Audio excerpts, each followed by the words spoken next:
Welcome to the Coach Trip. 7 couples on a 30-day tour of Europe. For some of them, it could be the holiday of a lifetime, taking in some of Europe's most famous sights and cities.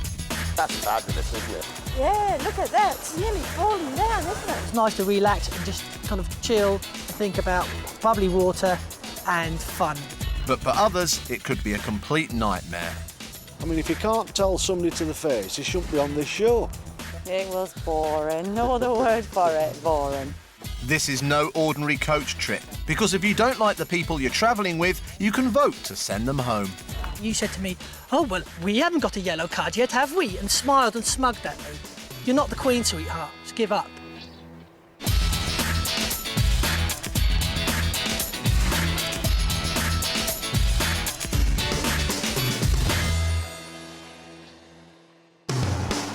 Currently travelling on the coach trip are aunt and niece Eileen and Lisa, Imagine myself in a lovely evening dress and the chauffeur's waiting for me at the bottom. Hello, James. brothers Gavin and Nathan, I've been a fox. Leave it at that then. I mean, I've been a fox and I've been a snake. It's there, free. Yeah, and I've been a flipping monkey and a chimp. mother and son Paul and Maggie, We do believe they come from the planet Gog or something like that, and they've come down on this coach trip to infiltrate, see what's going on, and hopefully they'll go back quick as they can. good mates Suki and Winter, One of them was portrayed as a snake or something slimy. As was Winter, but not so often. nurses Jane and Michelle, And then Jane came along and she was the queen crocodile and she just ate him before you had a chance to escape.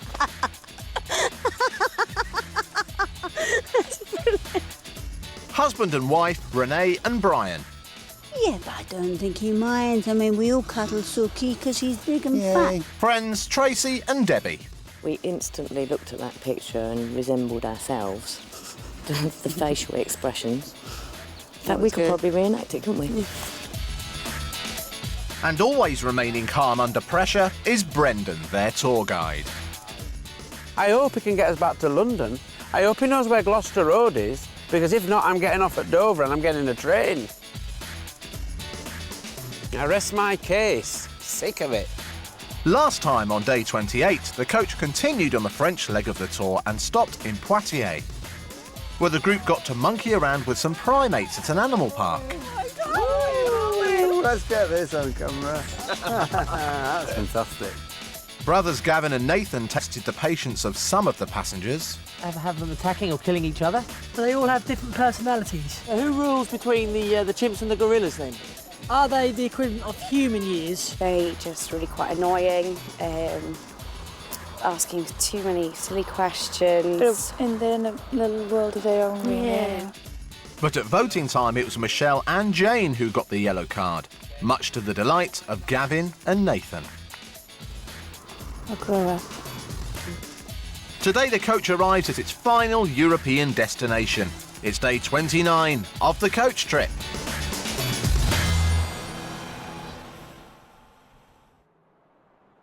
It's 10:30 a.m. and the coach is already on the road, making its way from Poitiers to the final destination of the trip. And Brendan has saved a very special city for the last day. Right, ladies and gentlemen, drum roll, and this has to be a really big one. We are going to...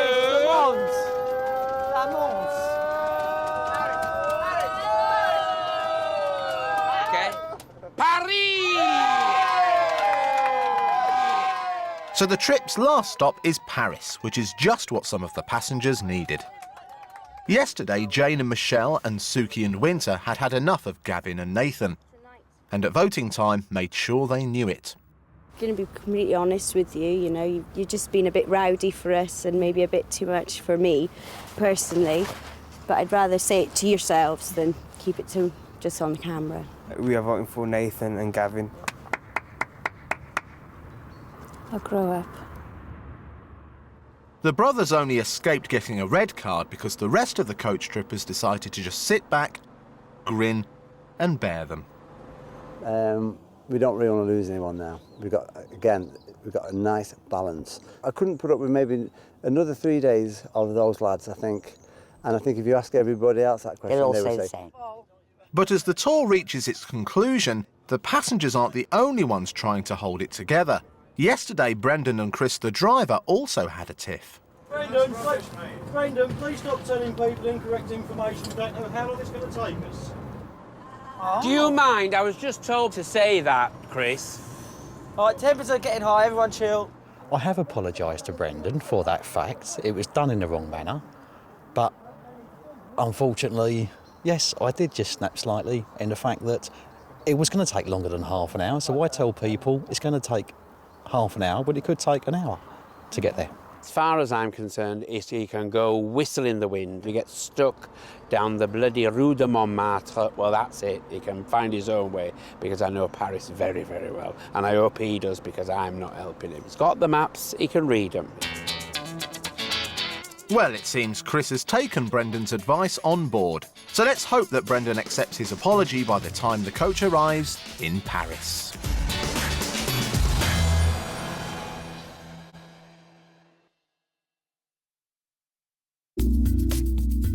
As well as being the capital of France, Paris is also its largest city. Built on an arc of the River Seine, it is known worldwide as the City of Light and has been a major tourist destination for centuries.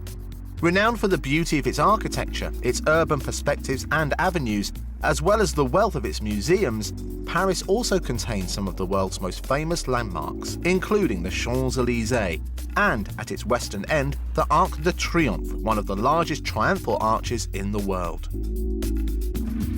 But the city's most famous site is, of course, the Eiffel Tower. Known as a symbol of France and named after its designer, Gustave Eiffel, it is a premier tourist destination, with over 5.5 million visitors per year. And what better way to take in some of these spectacular sights than a trip down the River Seine? Brendan has arranged a tour of the city on board a riverboat and thinks everyone should don a beret to try and blend in with the locals. Put your beret on, Suki. Quite funny, actually, because one of the Frenchmen near the quay actually said, "Oh my God, c'est la résistance." So obviously we reminded him of the French resistance. But everybody was identical in a black beret. Although a beret completes the image of the stereotypical Frenchman, nowadays they are rarely worn at all, which might explain why the coach trippers are sticking out like sore thumbs. Me and Gab could blend in here, you wouldn't even know we were here. We're not, I won't say we're French, but we're more French than those lot. Oh, there's a few of them actually. In fact, actually, Maggie looks very good, and also, I think Eileen's looking quite cool as well. When in Paris, I look French. Don't you think? Do I suit it, darling? Most of the passengers are getting into the French spirit of things, all except one, Suki. He's not been the most forthcoming of the passengers all tour. This is ridiculous! Boo, boo. Five thumbs down.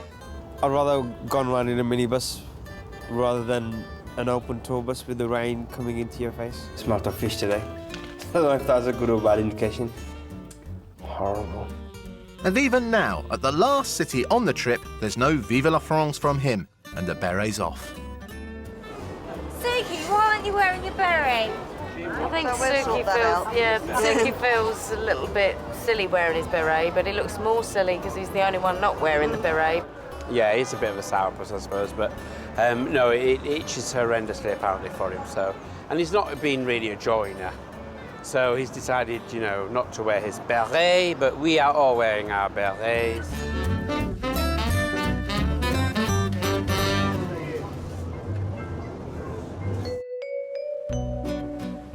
A seat on board the Bateau Mouche tourist boat is the perfect way to travel along the River Seine and take in some of Paris's most iconic architecture, such as the Cathedral of Notre Dame, the Louvre, the Musée d'Orsay, and the Eiffel Tower, as well as travelling under many stunning bridges, including the Pont Neuf. The Parisian atmosphere is certainly doing the passengers the world of good, and any group tensions that existed before seem to have evaporated. Boat trip was brilliant. The bridges are brilliant. It's really probably the highlight of the trip, I think. I think so, yeah. It's better than I expected it to be. The site's just unbelievable. It's nice, it's so much different to London. I didn't think I was going to enjoy it, to be honest. But I got here, there's so much to do. So little time, but so much to look at and so much places to go. Throughout its travels, the coach trip has had its fair share of arguments and tantrums. But one of its success stories has been Winter and Lisa. Before the tour started, they had never met, and having found love on the coach, they now find themselves in each other's arms in one of the world's most romantic cities.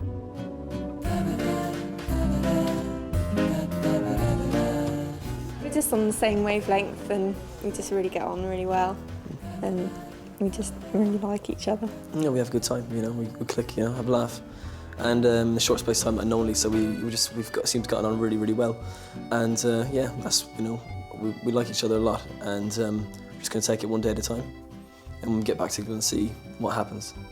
Oh, God, she's in love. I think you might lose her here if you don't watch. Well, yes, I mean, Paris is a rather gay little city, isn't it, for romance, you know. So he might walk her down by the Seine tonight. You never know. It's that sort of city, though, isn't it? Love and romance and I think I'm here on my own now. I have to get myself a new partner.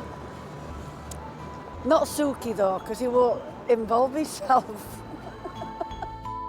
But Winter and Lisa's greatest test will come when they have to part company at the end of the tour, and it's not far away now. Me being with Lisa as well is going to make it doubly hard, really, to leave the group. I'll be like, Lisa will be going to Bournemouth and I'll be going to Wolverhampton. And so it's going to make it, you know, so much more difficult than as if it was just myself on my own.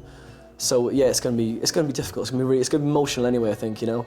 And there's going to be a few, I mean, probably a couple of tears, you know, from everybody in the group, you know, because it's going to be, people have gotten really close, I think, you know, in these few days. It's going to be very, very difficult. And with talk of the trip being over, even Brendan has a tear in his eye. can't believe it, last day. It's 30 days, isn't it? Do you get less for murder or not? I suppose you do if you for probation, I suppose, but no, it's been one of those trips. The boat finally arrives back at the Eiffel Tower, and after such a pleasant ride, everyone's feeling a bit peckish. Luckily for their next stop, Brendan has arranged for the group to sample one of France's most famous gastronomic delights, snails. Coming up in part 2, the coach trippers are less than impressed when they try escargot. Didn't really touch the side, I just swallowed it whole. But at least I've done it, I won't do it again though.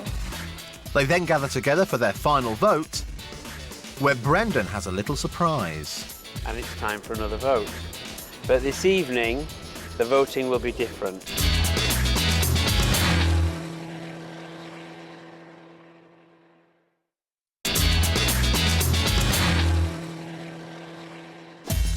The coach has arrived at its final destination, the city of Paris, where the passengers have tried on some local headgear. In Paris, I look French. Don't you think? Don't suit it, darling. They then took a leisurely boat trip along the River Seine.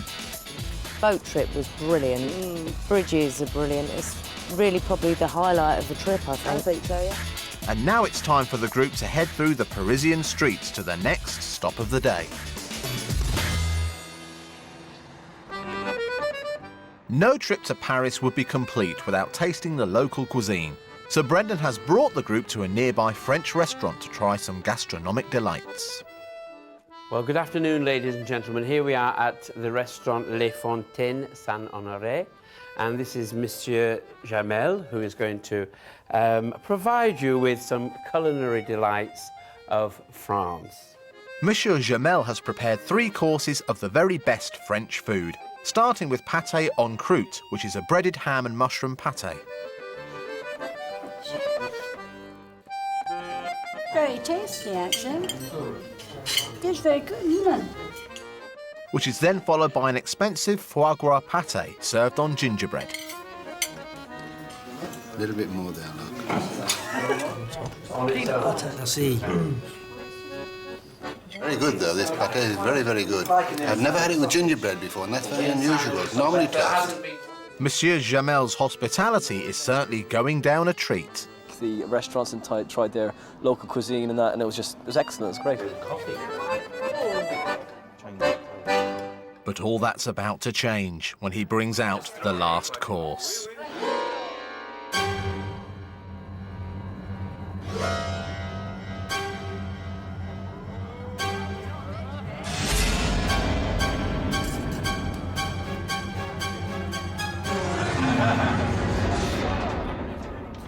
His final choice is escargot, a dish of cooked land snails. Each snail is stored in a wooden box for 3 days to dry them out and remove the potential toxic contents of its digestive system. They're then boiled and taken from their shell. It is then cooked and poured back into the shell, usually with garlic butter, which is then melted in the oven before serving. Red très bon, monsieur. Brian seems impressed with Monsieur Jamel's final course, whereas Eileen just seems impressed with Monsieur Jamel.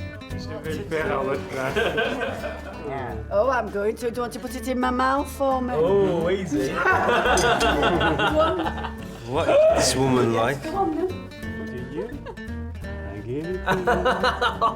Monsieur Jamal proceeded to feed Eileen. Very, very sexily, I suppose, if you can be sexy over snails. Oh, beautiful! Merci beaucoup. Oh, beautiful. I don't know if the snail's going to make me sick or that.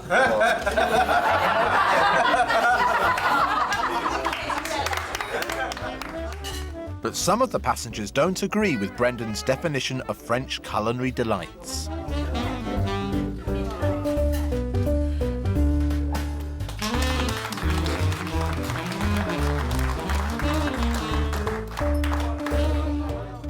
Come on, Okay, just take a deep breath. Do it for Wales. Deep breath. Yeah. Do it for card. Didn't really touch the side, I just swallowed it whole. But at least I've done it, I won't do it again though.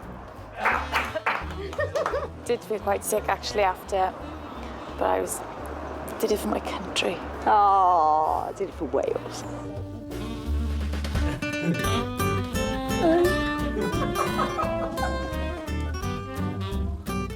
It's a bit stringy, isn't it?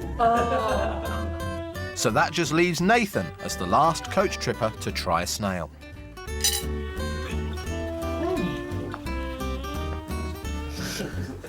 Can I get up, please? Just eat the thing. Just eat the thing.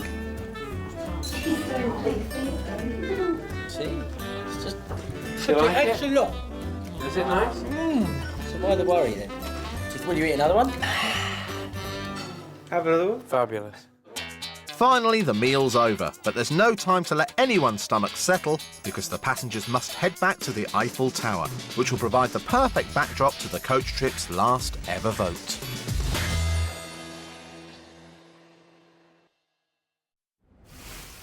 After 29 days travelling, the coach trip has reached the end of the road in Paris, and the passengers are gathered together for tonight's vote. All of the pairs hold a yellow card, except for Eileen and Lisa. But that doesn't really matter tonight because it's the last ever vote, and Brendan has a surprise up his sleeve. Good evening, ladies and gentlemen. Here we are in Paris, our final destination after 29 days of touring Europe. And it's time for another vote. But this evening, the voting will be different because we'd like you to vote for a couple who you think deserves to actually stay in Paris without the cameras, without your fellow passengers, so that they can enjoy this lovely city. So tonight, one of the couples will be leaving the coach trip, but this time for all the right reasons, because whoever is chosen by the group will get to spend another 3 days, all expenses paid, in Paris. But who will get Brendan's special treat? The tourists are about to find out. Jane and Michelle are the first to vote. Tonight we're voting for Brian and Renee. Very kind. I think they brought so much to the trip. From the moment we arrived, they were really welcoming. Brian, I just...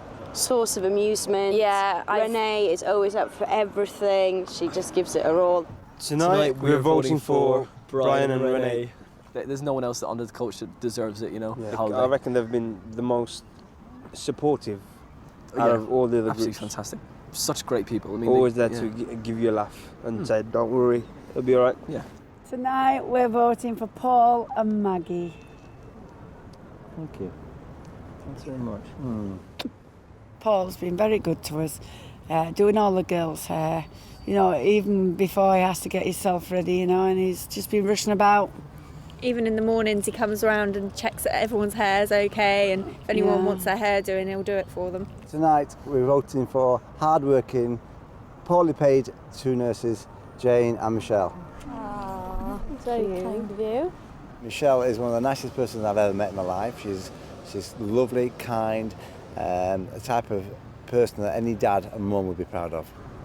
Tonight we are going to vote for Winter and Lisa. Thank you very much, Brian. Thank you. They make a lovely pair, and we'd like to give them a little bit of a chance to get together and be on their own for a while and see what happens. Tonight we're voting for Paul and Maggie. Thank you. Thank you. Maggie, she's got to be admired. She's 75 years old. I think there's one thing that she didn't do, which was the surfing, which is quite understandable.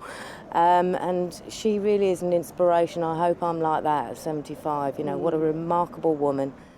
Currently, Renee and Brian and Paul and Maggie are tied on 2 votes each. Last to vote are Nathan and Gavin, and their decision could mean a weekend away for one of the pairs.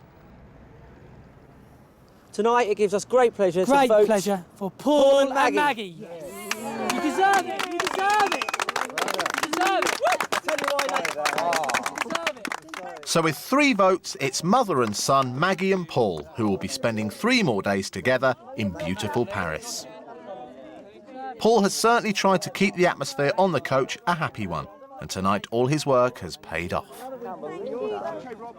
I'm shocked, and there were moments when things were all going and people were getting a bit raggy with each other.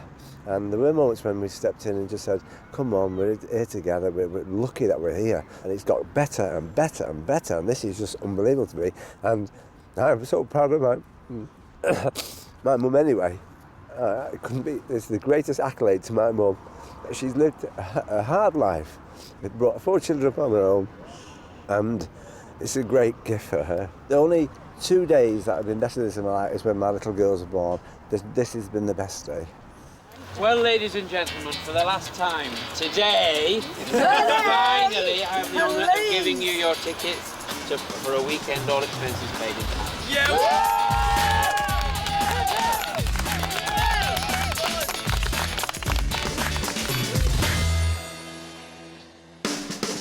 29 days ago, Brendan boarded a coach in London with 14 passengers. After visiting 35 cities, travelling over 5,500 miles and meeting 30 new passengers, the coach trip has finally come to an end. And leaving Paul and Maggie to enjoy Paris, the coach pulls away. Tomorrow, their fellow travellers will be heading back home to London. Next time on Coach Trip, the tourists make their way back to London. I think after 29 days, I'll be ready for a rest. Which gives Brendan a chance to remember the best bits from this extraordinary adventure. I mean, the whole experience for me has been absolutely fantastic. I've loved every minute of it. And there's fond farewells as the coach drops everyone back in England.